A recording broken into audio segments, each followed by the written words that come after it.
आत्मन। प्रेम क्या है? जीना और जानना तो आसान है, लेकिन कहना बहुत कठिन है। जैसे कोई मछली से पूछे कि सागर क्या है, तो मछली कह सकती है ये है सागर, ये रहा, चारों तरफ वही है।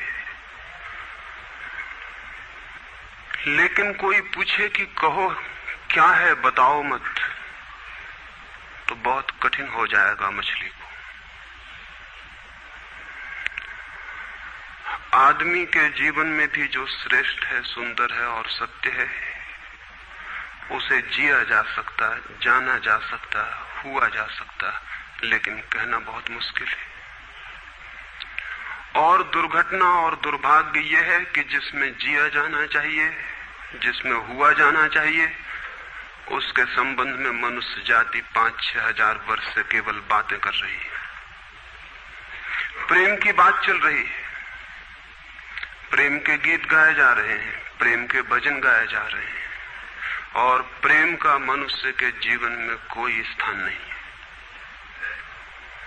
अगर आदमी के भीतर खोजने जाएं तो प्रेम से ज्यादा असत्य शब्द दूसरा नहीं मिलेगा। और जिन लोगों ने प्रेम को असत्य सिद्ध कर दिया है और जिन्होंने प्रेम की समस्त धाराओं को अवरुद्ध कर दिया है, और बड़ा दुर्भाग्य यह है कि लोग समझते हैं वे ही प्रेम के जन्मदाता भी हैं। धर्म प्रेम की बातें करता है, लेकिन आज तक जिस प्रकार का धर्म मनुष्य जाति के ऊपर दुर्भाग्य की भांति छाया हुआ है, उस धर्म ने ही मनुष्य के जीवन से प्रेम के सारे द्वार बंद कर दिए। और न इस संबंध में पूरब और पश्चिम में कोई फर्क है, न हिंदुस्तान में और न अमेरिका में कोई फर्क है। मनुष्य के जीवन में प्रेम की धारा प्रकट ही नहीं हो पाई, और नहीं हो पाई तो हम दोष देते हैं कि मनुष्य ही बुरा है, इसलिए नहीं प्रकट हो पाई। हम दोष देते हैं कि ये मन ही जहर है, इसलिए प्रकट नहीं हो पाई। मन जहर नहीं है, और जो लोग मन को जहर कहते रहे, उन्होंने ही प्रेम को जहरीला कर दिया, प्रेम को प्रकट नहीं होने दिया। मन जहर हो कैसे सकता है? इस जगत में कुछ भी जहर नहीं है। परमात्मा के सारे उपक्रम में कुछ भी विष नहीं है, सब अमृत है। लेकिन आदमी ने सारे अमृत को जहर कर लिया है, और इस जहर करने में शिक्षक, साधु संत और तथाकथित धार्मिक लोगों का सबसे ज्यादा हाथ है। इस बात को थोड़ा समझ लेना जरूरी है, क्योंकि अगर ये बात दिखाई न पड़े तो मनुष्य के जीवन में कभी भी प्रेम भविष्य में भी नहीं हो सकेगा। क्योंकि जिन कारणों से प्रेम नहीं पैदा हो सका है, उन्हीं कारणों को हम प्रेम प्रकट करने के आधार और कारण बना रहे हैं। हालतें ऐसी हैं कि गलत सिद्धांतों को अगर हजारों वर्ष तक दोहराया जाए तो फिर हम ये भूल ही जाते हैं कि सिद्धांत गलत है, और दिखाई पड़ने लगता है कि आदमी गलत है, क्योंकि उन सिद्धांतों को पूरा नहीं कर पा रहा है। मैंने सुना है एक सम्राट के महल के नीचे से एक पंखा बेचने वाला गुजरता था और जोर से चिल्ला रहा था कि अनूठे और अद्भुत पंखे मैंने निर्मित किए हैं। ऐसे पंखे कभी भी नहीं बनाए गए, ये पंखे कभी देखे भी नहीं गए हैं। सम्राट ने खिड़की से झांक के देखा कि कौन है जो अनूठे पंखे ले आया। सम्राट के पास सब तरह के पंखे थे, दुनिया के कोने कोने में जो मिल सकते थे। और नीचे देखा, गलियारे में खड़ा हुआ एक आदमी, साधारण 2-2 पैसे के पंखे होंगे, और चिल्ला रहा है कि अनूठे, अद्वितीय। उस आदमी को ऊपर बुलाया और पूछा कि इन पंखों में क्या खूबी है, दाम क्या है इन पंखों के। उस पंखे वाले ने कहा कि महाराज, दाम ज्यादा नहीं है, पंखे को देखते हुए दाम बहुत कम है, सिर्फ 100 रुपए का पंखा है। सम्राट ने कहा 100 रुपए? ये 2 पैसे का पंखा जो बाजार में जगह जगह मिलता है, 100 रुपए दाम, क्या है इसकी खूबी? उस आदमी ने कहा खूबी ये पंखा 100 वर्ष चलता है, 100 वर्ष के लिए गारंटी है, 100 वर्ष से कम में खराब नहीं होता है। सम्राट ने कहा इसको देख के तो ऐसा लगता है कि सप्ताह भी चल जाए, पूरा तो मुश्किल है।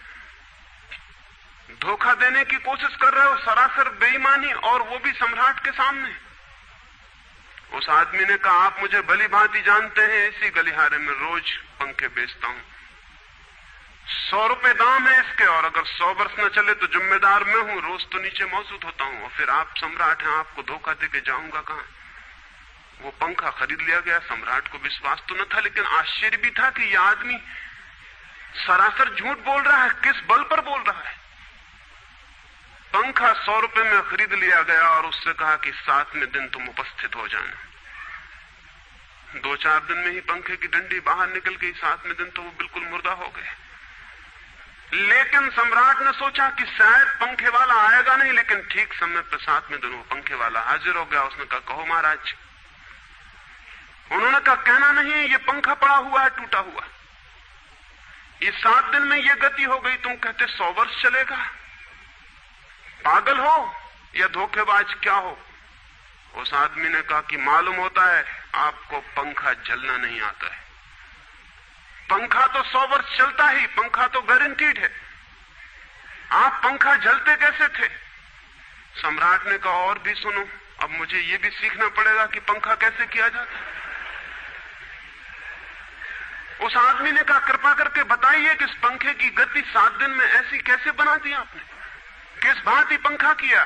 सम्राट ने पंखा उठा के करके दिखाया कि इस भांति मैंने पंखा किया। उस आदमी ने कहा समझ गया, भूल, इस तरह पंखा नहीं किया जाता। सम्राट ने कहा और क्या रास्ता है पंखा जलने का। उस आदमी ने कहा पंखा पकड़िए सामने और सिर को हिलाइए। पंखा 100 वर्ष चलेगा, आप समाप्त हो जाएंगे लेकिन पंखा बचेगा। पंखा गलत नहीं है, आपके जलने का ढंग गलत है। यह आदमी पैदा हुआ है 5-6 हजार या 10 हजार वर्ष की संस्कृति का, यह आदमी फल है, लेकिन संस्कृति गलत नहीं है, यह आदमी गलत है। आदमी मरता जा रहा है रोज, और संस्कृति की दुहाई चलती चली जाती है कि महान संस्कृति, महान धर्म, महान सब कुछ, और उसका ये फल है, आदमी उसी संस्कृति से गुजरा है और ये परिणाम है उसका। लेकिन नहीं, आदमी गलत है और आदमी को बदलना चाहिए अपने को। और कोई कहने की हिम्मत नहीं उठाता कि कहीं ऐसा तो नहीं है कि 10,000 वर्षों में जो संस्कृति और धर्म आदमी को प्रेम से नहीं भर पाए, वो संस्कृति और धर्म गलत हो। और अगर 10,000 वर्षों में आदमी प्रेम से नहीं भर पाया, तो आगे कोई संभावना है इसी धर्म और इसी संस्कृति के आधार पर कि आदमी कभी प्रेम से भर जाए। 10,000 वर्षों में जो नहीं हो पाया, वो आगे भी 10,000 वर्षों में होने वाला नहीं है, क्योंकि आदमी यही है, कल भी यही होगा।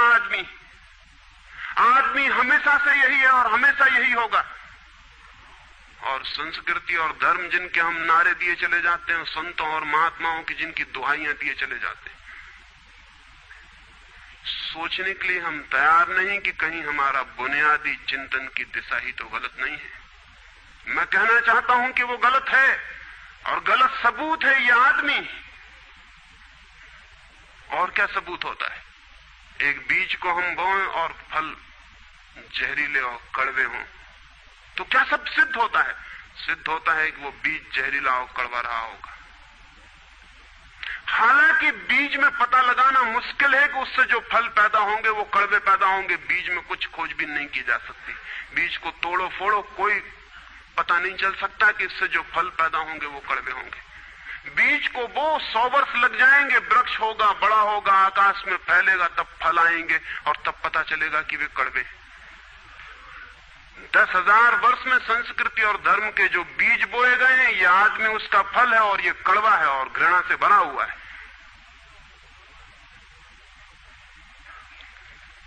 लेकिन उसी की दुहाई दिए चले जाते हैं हम और सोचते हैं कि उससे प्रेम हो जाएगा।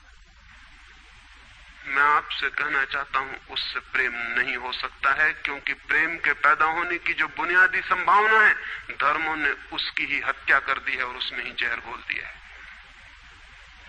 मनुष्य से भी ज्यादा प्रेम पशुओं और पक्षियों में और पौधों में दिखाई पड़ता है।